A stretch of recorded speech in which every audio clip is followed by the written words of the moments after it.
Beberapa hari jelang hari pencoblosan, Lembaga Survei Poltreking Indonesia merilis hasil survei elektabilitas ketiga pasangan calon presiden dan calon wakil presiden yang bersaing di Pilpres 2024 di Provinsi Jawa Timur. Jawa Timur menjadi sorotan karena dinilai sebagai daerah yang potensial untuk mendulang suara.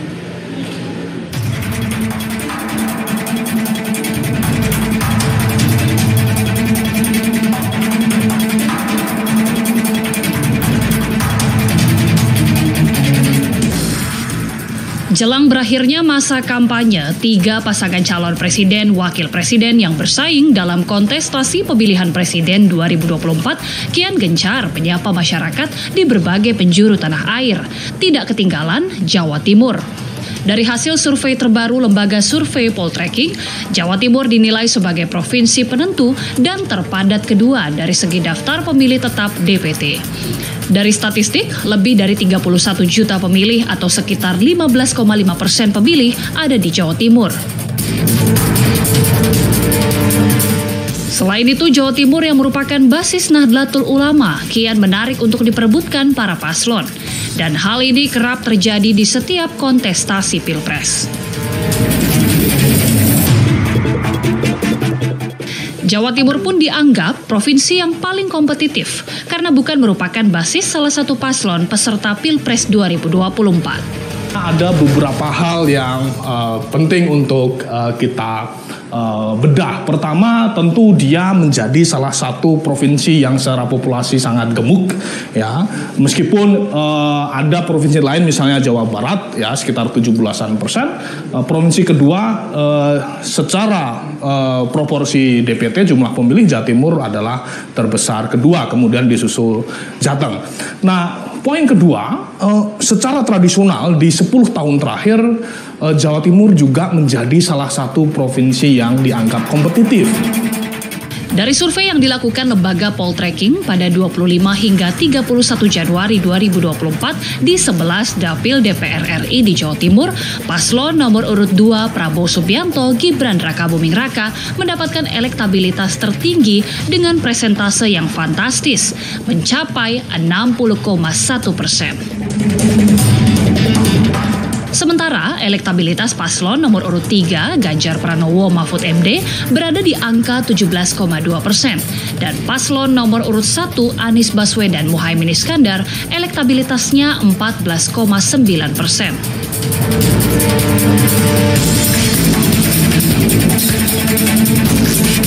Dari peta sebaran paslon Capres-Cawapres, berdasarkan kemantapan pilihan pun, didapati strong voters pada paslon nomor urut 1, 15,4%, swing voters paslon nomor urut 1, 15%, sementara undecided votersnya 14,3%. Strong voters pada paslon nomor urut 2, 62%, swing voters paslon nomor urut 2, 59,9%, sementara undecided votersnya 58,1%. Strong voters pada paslon nomor urut 3, 17,4%, swing voters paslon nomor urut 3, 17,1%, sementara undecided votersnya 17,1%. Dari survei sebaran kemantapan pilihan rilisan Poltreking ini pun didapati pemilih strong voters dan swing voters cenderung kepada paslon nomor urut 2 Prabowo Gibran. Pilpres tinggal menghitung hari. Kepastian mengenai hasil Pilpres 2024 akan dapat diketahui tak lama lagi. Tim TV One mengabarkan.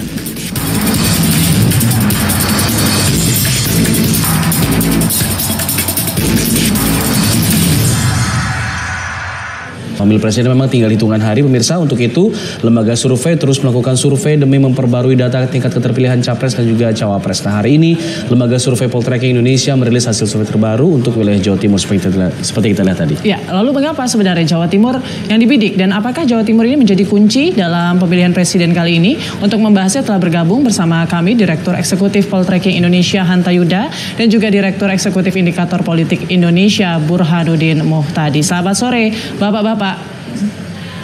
Selamat sore Putri, Bapak dan Mas Burhan. Baik, saya mau ke Mas Hanta terlebih dahulu, Mas. Mungkin boleh disajikan ini apa hasil survei terbarunya, Mas? Ya Putri, kami baru saja memang meriliskan survei periodenya dulu ya tatap muka pada tanggal 25 sampai dengan 31 Januari 2024. Jadi baru saja, mungkin terpaut sekitar 2 sampai 3 pekan dengan survei indikatornya Mas Burhan. Dengan 8.000 responden, jadi margin of error-nya plus minus hanya 1,1%.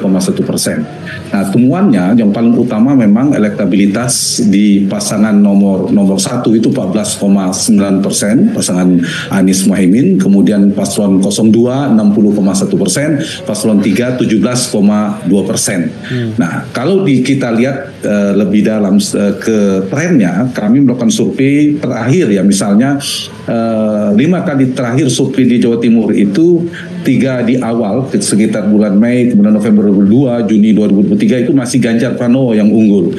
Tapi mulai praksis sejak September bahkan Juni 2023 itu mulai mendekati cross antara Prabowo dan Ganjar sebelum berpasangan. Baik. Nah, tetapi setelah September itu Alfat, menjadi Januari itu trennya naik. Kenaikannya itu dibandingkan September ke Januari dari 40,6% dan 60% kenaikannya 20%. Di saat yang sama ada penurunan yang relatif sama juga 20% pada pasangan Ganjar Mahfud. Sementara paslon 1 itu stagnan. Jadi kesimpulannya dari tren 02 mengalami kenaikan yang cukup tajam, bukan cukup tajam, sangat tajam. 03 turun tajam. Dan 01 stagnan. Dan kalau dibandingkan misalnya tren kami kan cukup jauh ya dibandingkan September. Kalau mau agak dekat dengan surveinya indikator politik, itu memang ada konsistensi penurunan pada 03. Misalnya kalau dilihat di indikator kan masih 19,9%. Di survei kami 3 minggu kemudian tinggal 17% dan ada penurunan dan ada kenaikan. Kalau di indikator ada 56,2%, kemudian Pak Prabowo dan Gibran itu 60%, ada kenaikan 3-4%. Jadi trennya itu ya, ada kenaikan yang relatif sama dan penurunan yang sama dan satu stagnan. Apa penyebabnya? Ini paling penting. Saya mengisahkan dalam 3 survei kami tadi, 3 faktor. Faktor Jokowi, migrasi, dan fusi. Faktor Jokowi itu yang menyebabkan, paling tidak kita lihat setelah bulan September, sebelumnya Prabowo di angka 40%, tapi begitu cawapresnya ditetapkan adalah Mas Gibran dan itu adalah Jokowi Junior, putranya Pak Jokowi, maka ada perubahan yang signifikan. Faktornya menyebabkan faktor kedua migrasi. Apa yang migrasi? Pemilih Mas Ganjar itu eksodus, migrasi besar-besaran ke Prabowo Gibran. Pemilih NU juga sekarang 80% yang terasosiasi NU di Jawa Timur itu 60%-nya ke Prabowo Gibran. Pemilih Pak Jokowi yang approval ratingnya positif lebih 80% itu bergeser semakin banyak ke Prabowo sebelumnya ke Mas Ganjar. Jadi ada pergeseran, migrasi faktornya. Yang ketiga ini sebagai fusi, penggabungan, akumulasi, istilah kita fusi dalam tanda petik, di mana Jawa Timur ini dulu basisnya Pak Jokowi, ya Pak Jokowi menang, tapi kan tidak mutlak. Ada suara Pak Prabowo juga. Pak Jokowi di angka 60-an, misalnya Pak Prabowo juga kuat. Jadi penggabungan di Jawa Timur ini, basis-basis Pak Prabowo masih terjaga sebagian besar di tapal kuda. Sekarang bergabung dengan bergesernya basis-basis PD Perjuangan yang tadinya ke Pak Jokowi.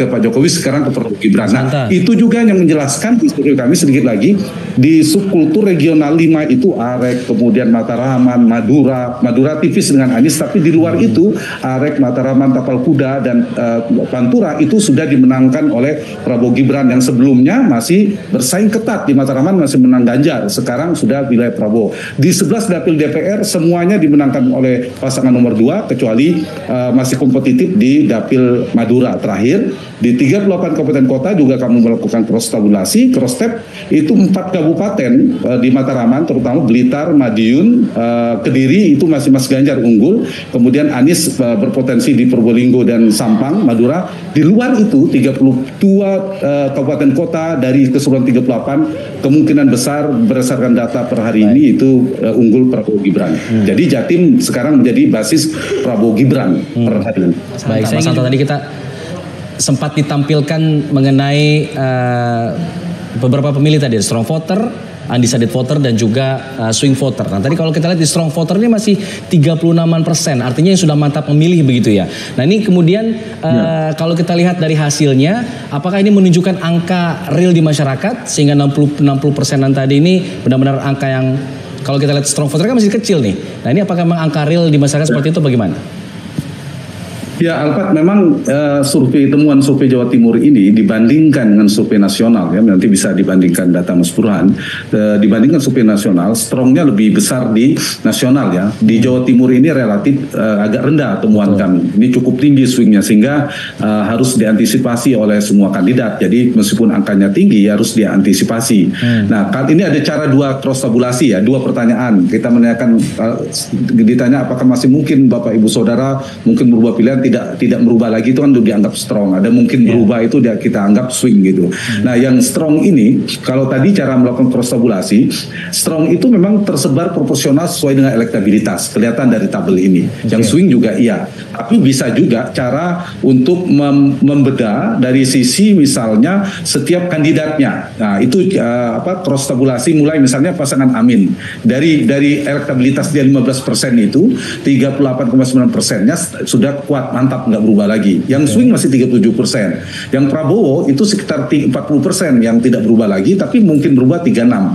Nah, begitu juga yang di Ganjar. Jadi terbagi proporsional. Poin saya, untuk pemilih Jawa Timur ini, pemilih rasionalnya tinggi, tetapi yang masih mungkin berubah masih cukup tinggi. Nah, inilah menjadi salah satu faktor yang mungkin masih merubah dinamika di mana tapi tidak panjang lagi, waktu kan tinggal 8 hari durasinya Alpat. Apakah kalau tidak ada isu yang meledak, tidak ada dinamika yang luar biasa, nah ini yang sangat saya kira tidak terlalu jauh perubahannya. Nah, bergantung pada 3 hal nanti. Satu, apakah mereka tepat masing-masing kandidat ini dan timnya menyasar yang angka tadi, angka undecided dan swing voters tadi. Nah, di mana mereka itu disasar dengan waktu yang sangat singkat ini? Apakah bisa? Kalau tidak, ya biasanya ya yang masih ragu dia semakin mantap gitu. Yang kedua, memantapkan kerjanya masing-masing, memantapkan basisnya yang tadi masih belum mantap. Nah, yang ketiga, mobilisasi. Jadi menyasar, memantapkan dan mobilisasi ke TPS. Kalau sudah mantap, ini basisnya dia dianggap mantap, ya dimobilisasi ke TPS. Sehingga faktor tingkat partisipasi itu sangat menentukan di bagian akhir nanti. Misalnya dia basis tinggi di daerah X, tapi tingkat partisipasinya rendah. Nah, ini harus diantisipasi. Misalnya kita bicara PKS. PKS kan termasuk pemilih yang relatif militan datang ke TPS untuk menjelaskan mengapa Jawa Barat, Sumatera Barat, misalnya Depok dan sebagainya. Karena partisipasi di basis mereka tinggi. Nah, faktor ini saya kira menjadi penting untuk diperhatikan oleh seluruh kandidat. Nah, yang kedua saya ingin menambahkan terkait dengan ini ya, Jawa Timur dengan karakteristiknya tadi, selain dia memang lumbung elektoral, tadi Mas Burhan juga sudah menyampaikan 16% berada di sana, dia akan menyumbang nanti secara nasional. Bahkan mungkin akan berpengaruh 1-2 putaran, agregatnya dia akan menyumbang sekian persen. Yang kedua, pemenang Pilpres itu betul sejak pemilu kita berlangsung secara langsung, Pak Susilo Bambang Yudhoyono maupun Pak Joko Widodo itu menang di Jawa Timur. Ditambah kekuatan politiknya kan tersebar. Aktor politiknya tersebar di Jawa Timur ini. Kalau kita perhatikan, beda dengan Jawa Tengah, ada 2 raksasa politik dan politik yang kuat, Jokowi dan PDIP dengan Ibu Mega. Ya, kira-kira itu mana terbelahnya. Sementara tadi kalau Mas Burhan katakan tadi betul, PKB dan PDIP dulu, sekarang ada Gerindra. Kekuatan partainya tersebar. Kemudian ada kekuatan NU, ada kekuatan Pak Jokowi, pengaruh politiknya di sana. Ada kekuatan tokoh-tokohnya seperti Ibu Kofifa, ada Mbak Yeni, ada Gus Ipul dan sebagainya. Sehingga menjadi menarik Jawa Timur ini, kita istilahkan kunci, ditambah tadi datanya ternyata yang swing voters relatif masih cukup tinggi. Sehingga tidak berlebihan untuk mengatakan bahwa Jawa Timur memang provinsi kunci yang akan menentukan siapa pemenang di Jawa Timur, biasanya akan menjadi pemenang di Pilpres. Nah, angka per hari ini memang kalau kita baca untuk memprediksi pemenangnya, mungkin kalau tidak ada dinamika luar biasa mungkin pasangan nomor 2, tapi berapa angkanya itu sangat fluktuatif dengan faktor yang saya katakan tadi, tingkat partisipasi, tingkat kemantapan pemilih dan seterusnya. Kalau sekarang kan kira-kira 60-20-20, atau kalau turun ternyata menjadi 55, ada 30, ada yang 15 atau 20, atau bahkan turun ke 50. Jadi kira-kira gambarannya begitu. Angka persisnya yang akan berubah, tapi urutan pertamanya dengan data per hari ini menurut saya agak sulit berubah. Oke. Baik, oke. Ini karena tinggal beberapa hari lagi kita akan menunggu bagaimana kemudian pencoblosan dilakukan, dan setidaknya kita akan melihat bagaimana hasil dari quick count, hasil sementara.